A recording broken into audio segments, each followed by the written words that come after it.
Okay, so after, well, it doesn't really matter what day it is. Yesterday was a large expansion day, right? So we had a large expansion day yesterday. So at market close yesterday and during London, what am I expecting? I'm expecting either previous day low, this area to trade into this area, or the devil mark, right? They're my main three. There's nothing really over here, and the absolute extreme is this, right? So they're the main areas that I'm sat waiting for, looking for, and then also this fulfill, right? They are the things that just naturally gravitate towards me from just looking at it in a liquidity perspective, yeah? So the most logical one for me is previous day low and then up, and then some sort of pullback, and then a continuation down to potentially towards these. If this is again, higher time frame, there is SMT here, so and then now you've got stage 1, stage 2, stage 3.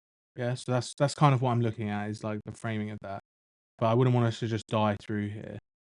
So for me, I then drop down to the 4-hour. We are seeing a little bit of curving out. Okay, it's still big drop, nothing really on the 4-hour for me to look at. So I just skip straight to the 15-minute, right? So if I take that low that we were looking at, so that previous day low, yeah, that previous day low for me is, we start to trade back above here. That for me is the area for the Po3, right? Accumulation, manipulate. So I'll just use boxes, right? Accumulation,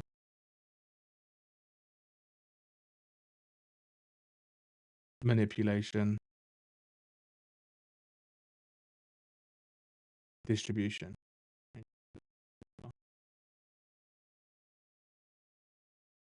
Yeah. So for me, that is the most logical area. And then also you have this 4-hour imbalance, which is probably the most logical draw for you. So at that point, you have accumulation, manipulate below, and then distribute into this high, right?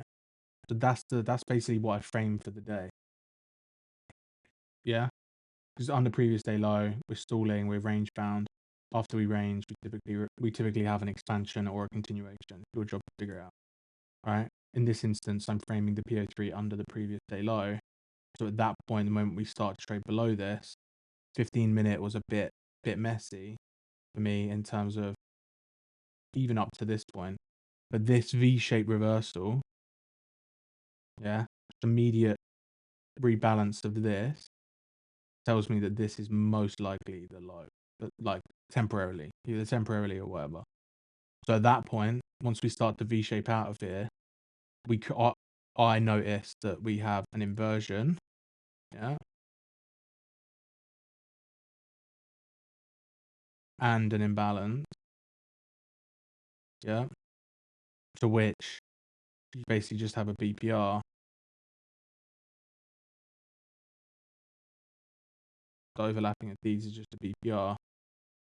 So I had my initial stop loss below here, and this is the trade earlier, and then my initial take profit was somewhere in and around, or my final take profit was somewhere in and around here. I don't know the exact, I'm not looking at NQ. So. And that was that. So the PO3 for me for the entire day is trade below previous day low and then a back above.